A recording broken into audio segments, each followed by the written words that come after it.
क्या नीतीश कुमार के बेटे निशांत को पार्टी में लाने की बड़ी तैयारी हो रही है? जेडीयू में नीतीश के बेटे निशांत को बड़ी जिम्मेदारी मिल सकती है। संगठन की जिम्मेदारी, पार्टी की जिम्मेदारी या कोई और जिम्मेदारी? आपको बताते हैं कि ये और इस तरह के सवाल बिहार की सियासत में पिछले कुछ दिनों से चर्चा में है।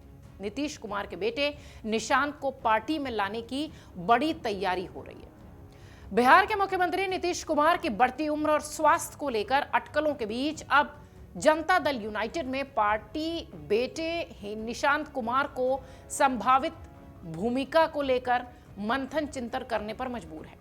पार्टी के बड़े तबके का यह कहना है कि नीतीश के बाद निशांत कुमार पार्टी के लिए बेहद जरूरी भी हैं और मजबूरी भी। यही वजह है कि जेडीयू के अंदर से निशांत की राजनीति में एक्टिव होने की मांग बार बार उठ रही है। बिहार चुनाव से पहले भी इस तरीके की घटना सामने आई थी। कई सारे लोगों ने निशांत कुमार को लेकर कई सारे पोस्टर भी जारी कर दिए थे। इस वक्त फिर से चर्चा शुरू हुई है और इस बीच अब कई मीडिया रिपोर्ट्स में यह दावा किया जा रहा है कि पार्टी के नेताओं और कार्यकर्ताओं की मांग को देखते हुए निशांत कुमार जल्द ही पार्टी संगठन में सक्रिय भूमिका में नजर आ सकते हैं। जेडीयू सूत्रों की माने तो इस साल मार्च में दिल्ली में पार्टी की राष्ट्रीय कार्यकारिणी की बैठक होने वाली है। कार्यकारिणी की बैठक में निशांत कुमार की एक्टिव पॉलिटिक्स में भूमिका को लेकर कार्यकर्ताओं को स्पष्ट संदेश दे दिया जा सकता है। निशांत कुमार अगर पार्टी में एक्टिव होते हैं, संगठन में एक्टिव होते हैं, तो अंदाजा लगाइए कि उनके पास क्या क्या काम हो सकते हैं। अंदाजा कुछ ऐसा राजनीतिक विश्लेषक लगा रहे हैं और पार्टी से जुड़े जो सूत्र हैं वो भी कह रहे हैं कि जेडीयू निशांत कुमार को उनकी विरासत के अनुसार पद देना चाहती है ताकि कार्यकर्ताओं की भावनाओं के साथ न्याय भी हो सके। ऐसे में जिन विकल्पों पर चर्चा चल रही है उसमें पहला विकल्प आता है कि नीतीश कुमार के बेटे निशांत कुमार को राष्ट्रीय कार्यकारिणी का सदस्य बना दिया जाए। अगर ऐसा हो जाएगा तो वो कम से कम कार्यकर्ताओं से सीधे कांटेक्ट में आ जाएंगे और उनको कार्यकारिणी का सदस्य बनाए जाने के साथ ही यह भी तय हो जाएगा कि उन्हें बड़ी जिम्मेदारी दे दी गई है। निशांत कुमार हमेशा से नीतीश कुमार की राजनीति और उनकी पार्टी से दूर रहे हैं। बिहार चुनाव से पहले अगर आपने देखा होगा तो बहुत चर्चा हो रही थी कि निशांत कुमार शायद अब पार्टी में एक्टिव होंगे, लेकिन प्रधानमंत्री से बातचीत के बाद गृहमंत्री अमित शाह का एक दौरा हुआ था बिहार चुनाव से पहले, जिसके बाद इस तरह की सारी अटकलें शांत हो गई थी। इन अटकलों को विराम लग गया था। तब से निशांत कुमार को लेकर पार्टी के भीतर बहुत सारे ऐसे लोग थे जो चाहते थे कि वो पार्टी में एक्टिव हो जाएं।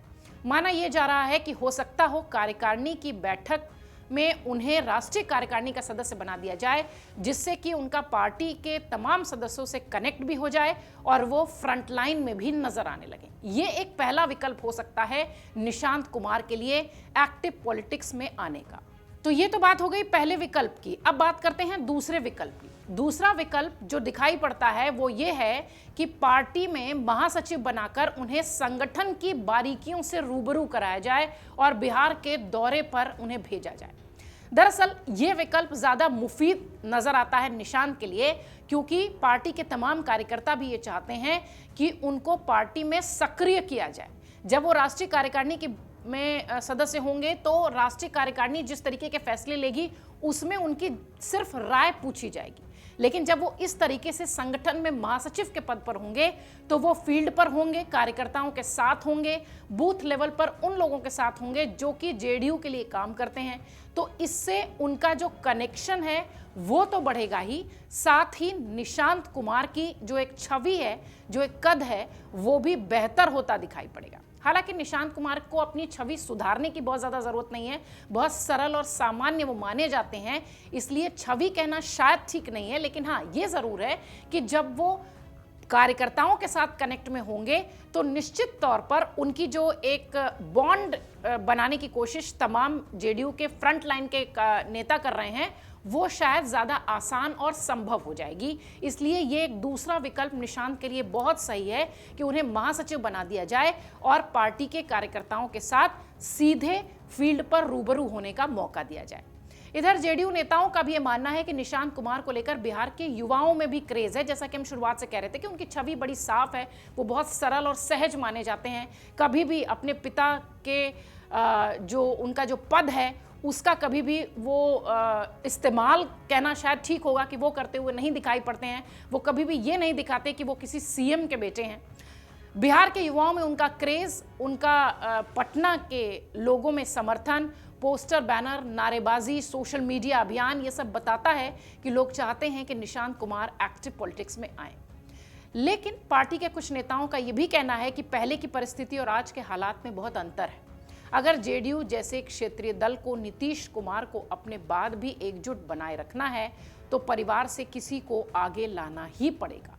नीतीश के बाद जेडीयू में अगर फूट कोई रोक सकता है तो फिर वो निशांत ही होंगे, क्योंकि नीतीश के बाद ऐसा कोई कद, ऐसा कोई पद, दोनों ही तरह के नेता जेडीयू में नहीं दिखाई पड़ते।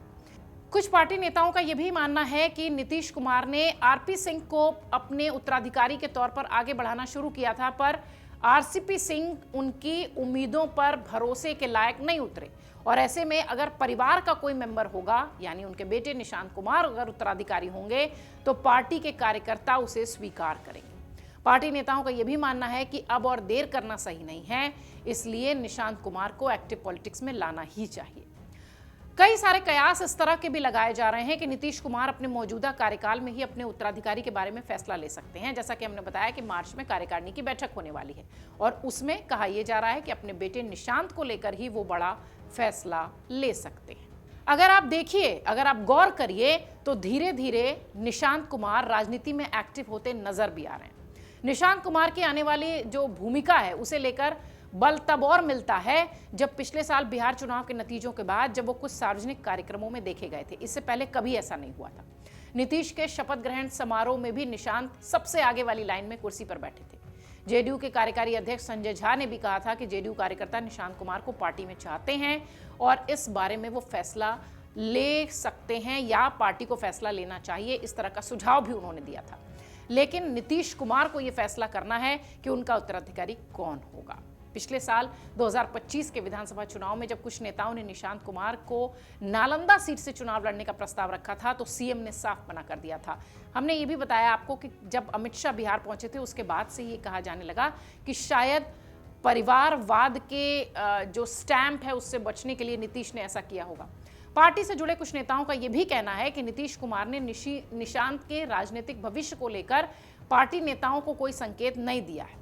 अगर निशांत को राजनीति में लाना होता तो उत्तराधिकारी बनाना होता तो वो निशांत को लेकर जरूर कुछ न कुछ संकेत देते। एक बात और भी है कि नीतीश कुमार हमेशा से परिवारवाद के खिलाफ रहे हैं। अब निशांत कुमार को पार्टी में अगर कोई जिम्मेदारी देते हैं तो जिस मुद्दे पर वो लालू तेजस्वी पर हमला करते हैं उस पे वो घिर भी सकते हैं। देखना यह है कि निशांत कुमार को पार्टी किस तरह की जिम्मेदारी देती है। हालांकि दो बड़े ऑप्शन जरूर, पार्टी के राष्ट्रीय सदस्य उनको बना देना और पार्टी का महासचिव बना देना, ये दोनों ही विकल्प उनके लिए बहुत मुफीद और सही भी हैं। उत्तराधिकारी के रूप में नीतीश कुमार अपने बेटे निशांत को जिम्मेदारी देते हैं या नहीं, उत्तराधिकारी बनाते हैं या नहीं, ये तो आने वाला वक्त बताएगा। लेकिन बिहार में निशांत कुमार को लेकर खूब चर्चाएं तेज हो गई हैं। अगर आप ये वीडियो YouTube पर देख रहे हैं तो हमारे चैनल को सब्सक्राइब कर बेल आइकन दबाएं और Facebook पर देख रहे हैं तो हमारे पेज को लाइक करें।